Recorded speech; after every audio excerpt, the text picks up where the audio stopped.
Tras la entrevista de Guayaquil, que no es tan misteriosa, simplemente San Martín decide retirarse cuando Bolívar no le quiere dar lugar en esa comandancia del Ejército Libertador, donde Bolívar le dice que es demasiado grande San Martín para ser su segundo, una especie de excusa para ser él el que termine finalmente la campaña libertadora. San Martín baja a Lima, renuncia a su cargo de protector del Perú y se instala finalmente en Mendoza a la espera de novedades en la guerra final, la guerra del Perú, para terminar definitivamente con el dominio español en América. Finalmente Bolívar no lo llama y está muy atento a lo que está pasando en Buenos Aires, donde su mujer está agonizando.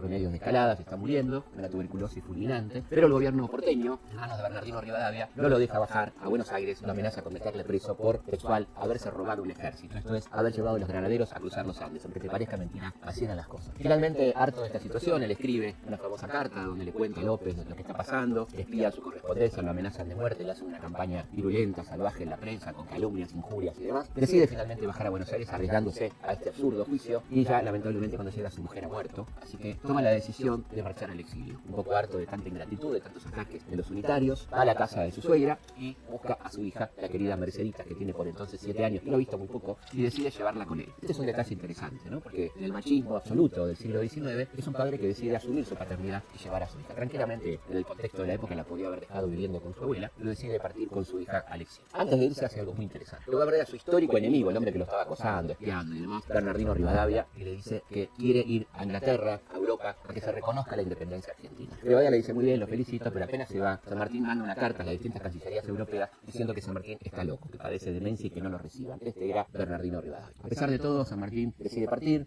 Primero va a Francia, intenta entrar en Francia, pero en el puerto del Havre le avisan que es un peligroso subversivo latinoamericano y que no le van a dar residencia. Esto tenía que ver con que gobernaba Francia en 1018 Borbón, pariente de los Borbones españoles, así que decide entonces marchar a Inglaterra. En Inglaterra se da cuenta que la vida es muy cara, tiene muchos amigos, pero que la vida es muy cara, deja a su hija en un colegio y se va a Bélgica, ¿no? Donde sabe que la vida es un poco más barata. Ahí finalmente la va a llevar consigo después a su hija Merceditas y se va a instalar a lo largo de 6 años, de 1824 a 1830. En el medio pasan muchas cosas muy interesantes. San Martín vive austeramente porque el gobierno de Rivadavia se niega a pagarle su pensión militar, así que vive de un alquiler, de una casa en Buenos Aires, alguna ayuda de los amigos. La pasa bastante mal económicamente hablando. Varios revolucionarios europeos, polacos y demás los van a ver para que los ayude a encabezar rebeliones, reconociendo su clara sapiencia militar. Él dice que se agradece, pero que quiere tener una vida reposada y tranquila. Se dedica a escribir una especie de memorias con el general Miller, que le va mandando una especie de cuestionario, la única entrevista que va a dar San Martín a lo largo de su vida. Es una etapa interesante, reflexiva. Y finalmente, 1828, cuando se entera de que la Argentina está en guerra con Brasil y que su querido amigo y subordinado del Ejército del Norte, Manuel Dorrego, está al frente del país y encargado de las relaciones exteriores, decide volver a su patria. Se embarca, pero cuando llega a Río de Janeiro se entera de la gran tragedia, ¿no? Por un lado, que ya los unitarios han negociado tremendamente la guerra con la entrega de la banda oriental como Estado independiente y que además, trágicamente, Lavalle, que había sido también un lugarteniente suyo, se ha sublevado, ha derrocado a Dorrego y lo ha asesinado sin ningún tipo de juicio previo. Así que cuando llega al puerto de Buenos Aires decide no desembarcar, se queda en Montevideo unos 3 meses tratando de ver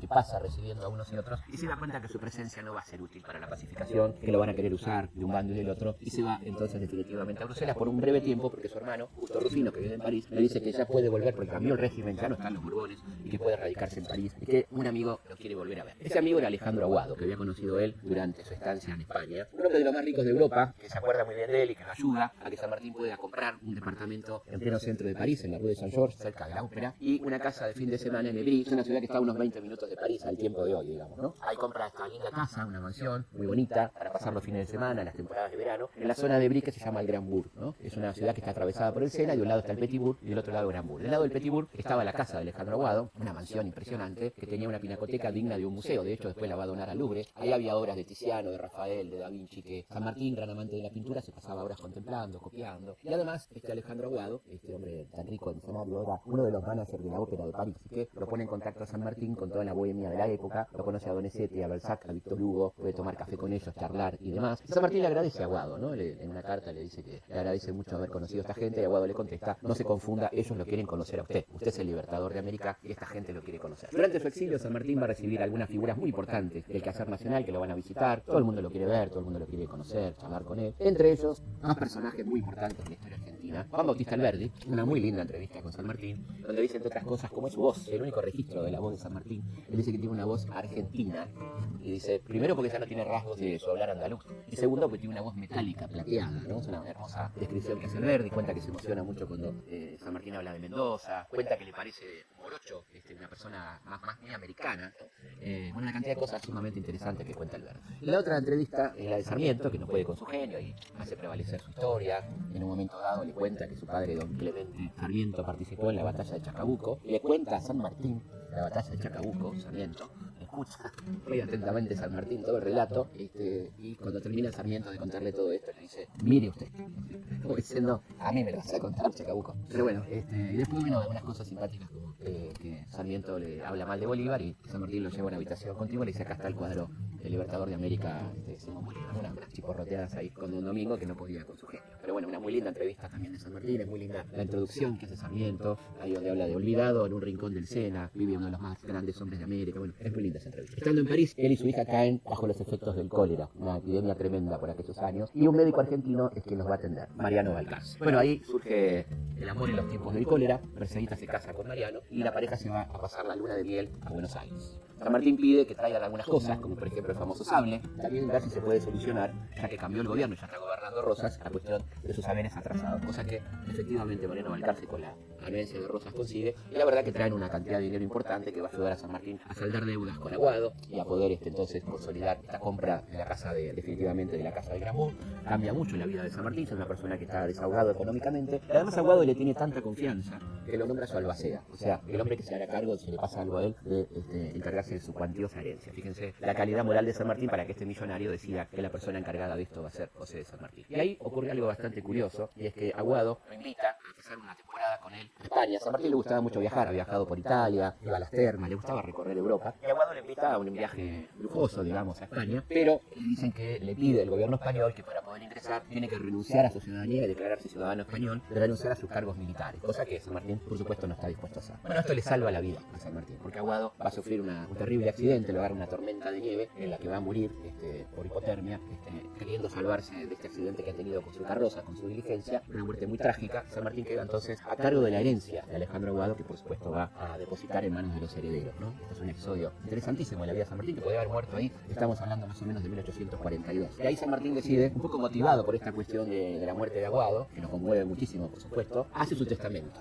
En ese testamento de 1843, San Martín deja asentado quiénes son sus herederos, cuáles son sus propiedades y demás, y que le cede su famoso sable corvo a Juan Manuel de Rosas por la valentía con que ha defendido la soberanía argentina. Particularmente se refiere al bloqueo francés de 1838, ¿no? Por eso le dona el sable a Juan Manuel de Rosas, cosa que debería ejecutarse una vez que él muere. Después, en ese bloqueo, el bloqueo francés, él había tenido un desempeño muy importante. Él había sido una especie de agente diplomático ad honorem a favor de la Argentina, mediando para que se llegue a un acuerdo, y gracias a San Martín que se firma un acuerdo con Francia que pone fin al famoso bloqueo francés. El gobierno de Rosas le quiere pagar honorarios, él dice que no, que le está cobrando la pensión, que no tiene por qué cobrar nada y que lo hace por su patria. Lo mismo va a ocurrir en 1845 con el bloqueo anglo-francés, donde San Martín también va a ofrecer sus buenos oficios a la Argentina, a la Confederación Argentina, y logra un muy honroso acuerdo con ambas potencias, con Francia y con Inglaterra. Luego vendrán esos días apacibles de disfrutar de sus nietas, de contarle cuentos, de hacerle casitas para sus muñecas porque le encantaba la carpintería a San Martín. Y en 1848, bueno, hay una situación muy fuerte en Francia, particularmente en París, donde él vivía, que es la Revolución del 48, una convulsión social muy fuerte, y él decide marchar con su familia a Inglaterra. Cuando están camino a cruzar el Canal de la Mancha, pasa por la muy linda ciudad de Boulogne-sur-Mer, y ahí se encuentran con una persona que se presenta como el director de la biblioteca local de Boulogne-sur-Mer y le dice que por favor se quede en su casa, que le ofrece su casa a un alquiler muy económico y que le va a encantar porque su casa es ni más ni menos que la biblioteca del pueblo, ¿no? Así que ahí finalmente, casi accidentalmente, San Martín va a pasar los dos últimos años de su vida, de 1848 a 1850. San Martín venía con muchos problemas de vista, tenía cataratas, decide operarse en ese año 48 y lamentablemente la operación, que se podrán imaginar en 1848 era tremendamente rudimentaria, sale mal